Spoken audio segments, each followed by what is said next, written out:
Voici la deuxième partie du tutoriel sur la cinématique inverse ou comment animer un personnage. Pour cela, j'ai activé After Effects et je vais faire une importation du fichier du personnage, qui est un fichier Photoshop avec tous ses calques, que je vais importer sous forme de composition et non pas de métrage, tout simplement.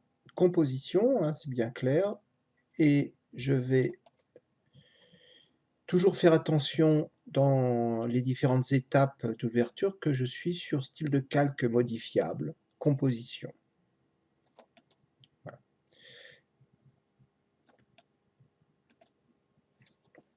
Alors, on peut voir que le personnage apparaît en haut à gauche et j'ai tous les éléments de mon animation. Pour cela, je vais créer maintenant une nouvelle composition. Alors, la composition type pour les exercices, c'est-à-dire une composition dont la durée fait 10 secondes en 25 images par seconde et en 1920 par 1080. Et donc HDTV 1080-25, c'est le nom. Et je vais faire personnage, animation. Voilà. Et maintenant, je sélectionne tous mes calques dans mon chutier et je vais les déposer dans ma timeline. Vous voyez que mon personnage est plus grand que mon écran, c'est pas grave. Comme ils ont tous été sélectionnés, si j'attrape en haut à gauche, j'appuie sur majuscule et je réduis mon personnage à la taille qu'il faut. Regardez ici, vous avez menu zoom, les différents types de menus qui peuvent être utiles. Ça, c'est le menu résolution en sous-échantillonnage qui permet, si vous avez un ordinateur qui n'est pas très puissant, de faire des calculs de façon à contrôler votre animation en demandant que l'ordinateur ne calcule qu'un quart de l'ensemble des pixels de l'image. Donc voilà, nous sommes là, nous allons augmenter la taille de notre personnage. Voilà, tout simplement. Alors, on voit très bien que sur la timeline, j'ai tous les éléments de mes personnages, et vous voyez que j'ai aussi la petite icône de visibilité qui peut être extrêmement pratique. Alors, regardez aussi là, si vous allez sur cette ligne, vous voyez nom des sources, etc., pour un calque, désactiver, échantillonnage, c'est l'endroit que vous avez appris lorsqu'on on utilise le calque 3D.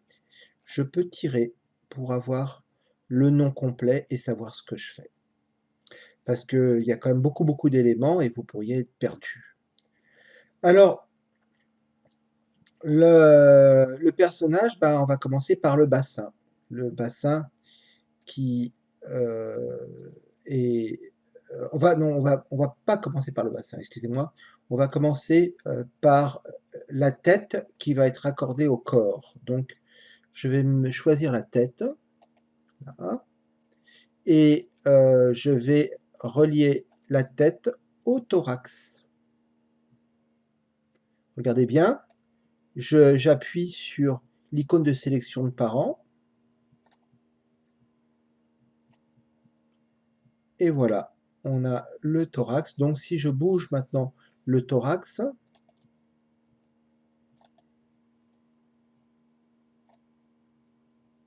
la tête va bouger aussi. Alors je vais maintenant je vais régresser de la main jusqu'au thorax. Donc je vais prendre la main droite et elle va être accordée à l'avant-bras droit, qui est là-haut. Alors, naturellement, j'aurais pu aussi organiser mes personnages en fonction des titres. Alors je peux prendre mon calque et le rapprocher de la main droite, avant-bras droit, et ensuite bras droit, le mettre au-dessus de l'avant-bras droit. Le fémur, je vais le mettre plutôt en bas, l'autre fémur, je vais le mettre plutôt en bas. C'est peut-être mieux d'organiser son projet comme ça. Avant-bras gauche à côté du bras gauche, donc voilà. Le bassin, on va le mettre au milieu. On va mettre le thorax au-dessus. Et on va mettre la tête au-dessus du thorax. Vous voyez, tête, thorax, bassin. Je peux attraper tout ça et le mettre en bas. Voilà. Et maintenant, je suis quand même un peu mieux organisé. Le tibia droit va être en dessous du fémur droit. Le tibia gauche est en dessus du tibia gauche. Et tout ce bloc-là, je vais l'attraper avec le pied droit, pied gauche, et je le mets en bas. Voilà. Comme ça, c'est un peu plus naturel et ça respecte l'anatomie. Voilà. Donc, c'est un peu plus logique de travailler comme ça.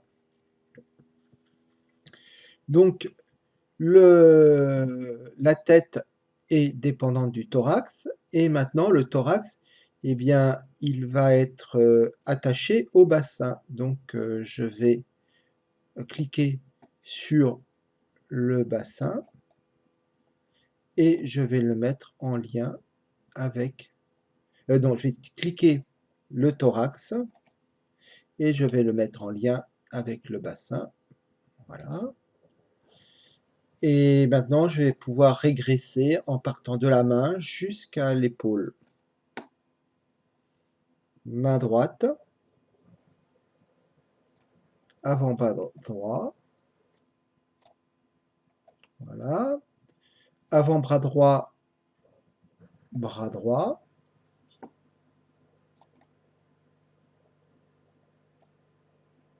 Main gauche, avant-bras gauche. Avant-bras gauche, bras gauche. Et le bras gauche va être lié au thorax. Le bras droit va être lié au thorax. Et je vais faire la même chose avec le pied gauche sur le tibia gauche sur le fémur gauche sur le bassin, le pied droit sur le tibia droit sur le fémur droit sur le bassin. Donc vous voyez que le bassin n'a aucun parent puisque c'est lui qui va être au cœur même de l'animation. Hein. C'est vraiment notre corps est dépendant du bassin. Ceux qui font de la danse ou du judo connaissent cette question hein, puisque c'est la question de l'aplomb. Par contre, si je bouge par exemple mon bras gauche, mon bras droit par exemple, attends, je suis, et vous voyez que si je bouge mon bras droit, tout l'ensemble part. Et si je prends mon thorax, tout l'ensemble fonctionne. Et par contre, si je bouge mon bassin, c'est mon personnage en entier qui va bouger. Alors maintenant, on a des articulations. Et il va falloir qu'on respecte l'esprit des articulations. Alors je vais commencer avec la tête.